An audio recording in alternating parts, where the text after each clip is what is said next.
हम काफ़ी समय से सूर्य नाड़ी और सूर्य ग्रह की बात कर रहे हैं, तो आज हम बात करेंगे पीड़ित सूर्य के उपाय पर।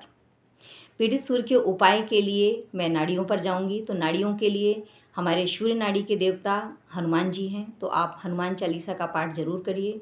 और यदि आपके सूर्य नाड़ी पर यानी पिंगला नाड़ी पर समस्याएं हैं, बीमारियां हैं या तकलीफ़ हैं, तो उसके लिए आप ध्यान के माध्यम से जल और पृथ्वी यानी जल क्रिया और पृथ्वी तत्व के माध्यम से आप इस नाड़ी को शुद्ध कर सकते हैं। तो ध्यान के लिए मैं हमेशा सहज योग ध्यान के लिए बताती हूँ, क्योंकि सहज योग ध्यान के माध्यम से हमारे चक्र और नाड़ियाँ बहुत जल्दी जागृत होती हैं और शुद्ध और क्लियर होती हैं।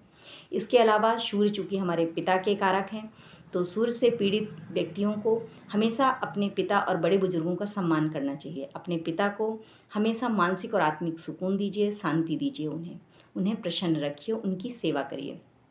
इसके अलावा सूर्य को जल अर्पित करना, सूर्य को जल अर्पित करना बहुत ही महत्वपूर्ण क्रिया है और बहुत ही साइंटिफिक है, क्योंकि हमारे कुंडली में 12 भाव होते हैं, उनमें से कुछ भाव हमें अशुभ फल देने वाले होते हैं।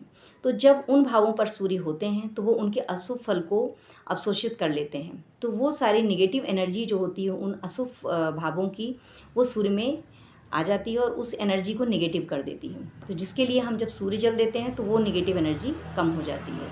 इसके अलावा आप सूर्य का बीज मंत्र लीजिए। सूर्य के बीज मंत्र हैं ओम ह्राम ह्रीम ह्रौम सह सूर्याय नमः। ये बहुत ही प्रभावशाली बीज मंत्र है। बीज मंत्र सभी बहुत प्रभावशाली होते हैं। इसके अलावा आप पीड़ित सूर्य के लिए आदित्य हृदय स्रोत बहुत ही प्रभावशाली होता है, इसका आप पाठ करिए। इस तरह से आप इन सारी क्रियाओं के माध्यम से, यानी आप नाड़ियों की शुद्धिकरण के द्वारा आप इंटरनल पावर को बढ़ा सकते हैं और मंत्रोच्चारण के द्वारा आप एक्सटर्नल पावर को बढ़ा सकते हैं। अपने वाइब्रेशनल जो आपके बॉडी में, आपके चक्र और नाड़ियों में इसका जो वाइब्रेशनल इफेक्ट आता है, यानी प्रभाव जो आता है, वो बहुत ही अच्छा आता है, जिसके कारण से आप इंटरनल और एक्सटर्नल दोनों तरीके से आप अपने सूर्य नाड़ी को और सूर्य ग्रह को शुद्ध कर सकते हैं।